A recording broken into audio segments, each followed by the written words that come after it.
Okay, let's unpack this. Today, we're doing a deep dive into something that's really, well, it's puzzled a lot of people.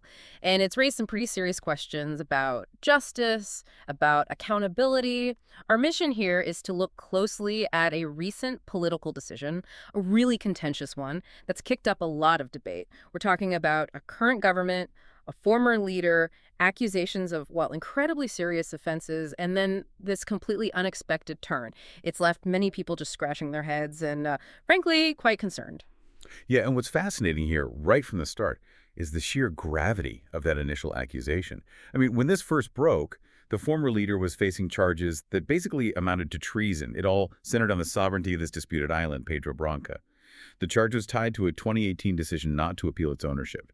And that decision was framed as potentially causing the loss of the nation's sovereignty over that territory. So right away, you grasp this wasn't some minor issue. It was treated as a really heavy charge. Exactly, a heavy charge.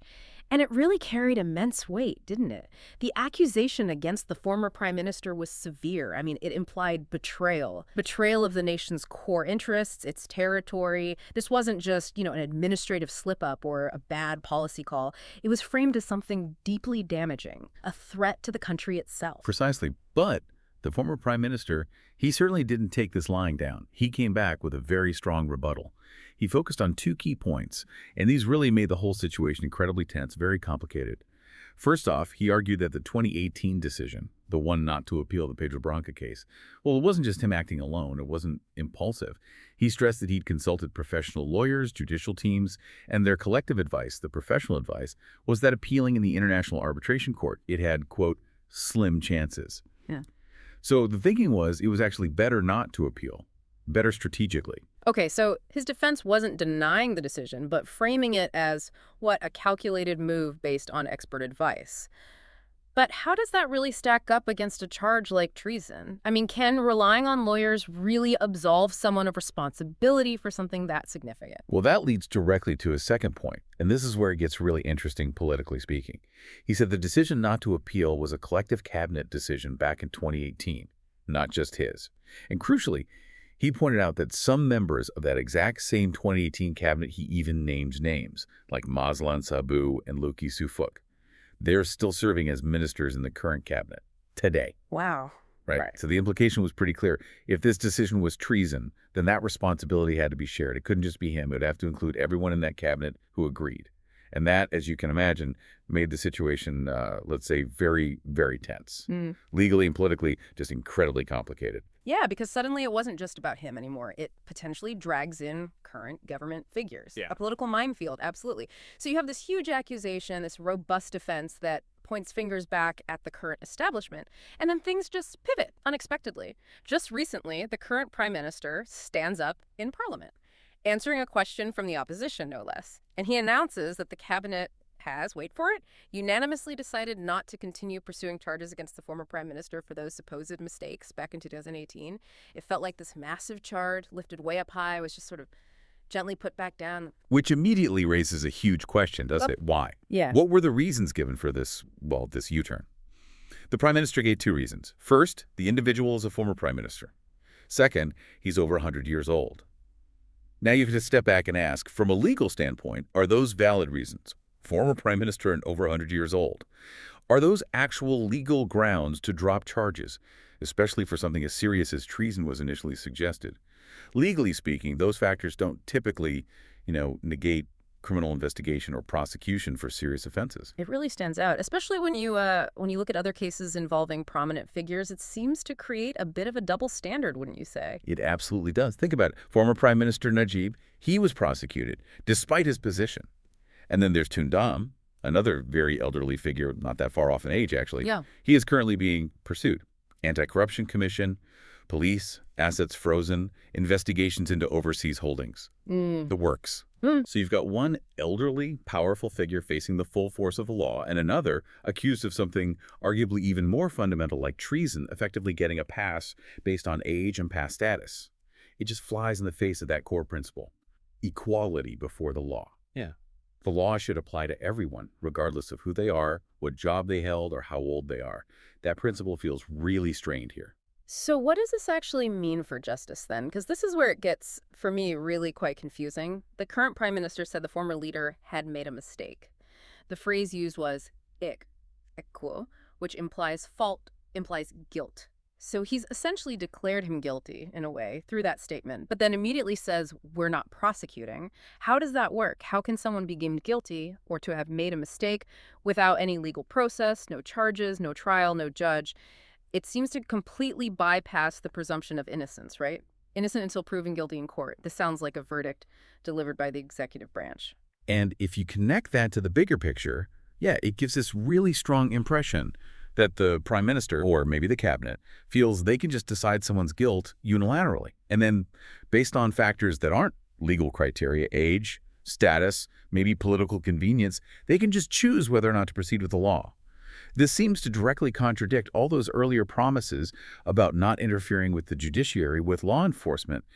It creates this, well, the source called it a very contradictory and very ugly situation. And you can see why. It makes a lot of people question, is this government really serious about the rule of law? It looks like the executive stepping into the judiciary's shoes. Okay, so let's try and look behind the curtain then. What could be the real reasons? Because the stated ones, as we've discussed, seem legally shaky. I mean, sure, prosecuting a former PM, especially one over 100, it's definitely a troublesome case. Politically sensitive, it could look like persecution. Prosecuting someone that elderly might not play well publicly, there's that angle. That's true. On a PR level, it could be seen negatively. But you have to counter that immediately. We're not talking about, some personal dispute or a minor policy disagreement. This was initially presented as a national criminal matter. The word used was treason. Logic just dictates you can't simply forgive or overlook something that serious based on age or potential political awkwardness. And besides, if the former prime minister is truly innocent, as he strongly maintained, wouldn't he actually welcome a proper legal process, a chance to clear his name definitively in court, rather than just having the charges dropped alongside this implication that he did make a mistake? Yeah, it's quite something how treason can be floated and then just vanish. It feels like it should be about law and national integrity, not just optics or convenience. Exactly. Which leads us to the theories swirling around about the real motivation. There are basically two main ones. Theory one, the sort of, let's say, lighter version, is that the government just doesn't have the goods. They lack sufficient evidence to actually win a conviction in court. If that's the case, dropping it might be pragmatic. Avoid a costly, embarrassing trial they're likely to lose. That's plausible, though it doesn't quite square with the PM saying he made a mistake. Right, cutting their losses. But what's the other theory? You said there was a more compelling one. Yes, and this one feels, well, more serious and frankly more likely given the context. Yeah. Theory two is that the real reason for dropping the case is actually to protect current members of the cabinet. Remember we talked about Mazlan Sabu and Lok Sufuk, part of that 2018 collective decision. Yeah. Well, if you prosecute the former prime minister for that decision, it's almost inevitable that these current ministers would get pulled in. They'd face investigation, questioning, implication, dragged into the whole mess. So this decision to drop the case, it conveniently saves those current ministers from that scrutiny, from those potential legal problems. It shields the current government from internal fallout. So that paints a picture of political self-preservation potentially overriding the pursuit of justice for a very serious allegation. That's certainly the implication of that theory. And look, whichever theory is true, lack of evidence or protecting current allies, the outcome is the same. This decision has really damaged the government's moral standing, its image. It raises these deeply uncomfortable questions about potential interference. Is the prime minister directing the prosecutors? Is justice selective? Are some people above the law because of their connections? So let's just recap this for everyone listening. We started with this incredibly grave charge, treason, linked to national sovereignty. Then a strong defense from the former leader, pointing to a collective decision involving people still in power. And now the current government drops the case. The reasons given: age and former status. Reasons that seem, well, legally questionable and contradictory, especially given the PM's mistake comment. It leaves this massive cloud of controversy just hanging there. So many unanswered questions about the whole affair. And this really does raise a critical question for everyone to think about, doesn't it? If a government feels it can just declare someone made a mistake, effectively finding them guilty outside of court, but then decide not to prosecute based on age or status, what does that signal? What does it mean for judicial independence down the line? For that basic principle of equality before the law, what kind of precedent is being set here for handling serious allegations, especially those touching on national interest? Actions like this, whatever the real reason, they just hand ammunition to the opposition. They even give the former leader himself grounds to attack the government's integrity. It really undermines public trust. So what does this all mean for you? Whether you're living through this or just watching from afar, it really pushes us to think hard about the wider ripples of these kinds of decisions, how they affect a nation's legal system, its sense of justice, and ultimately how people perceive fairness and accountability from those in power. Definitely something to mull over until our next deep dive.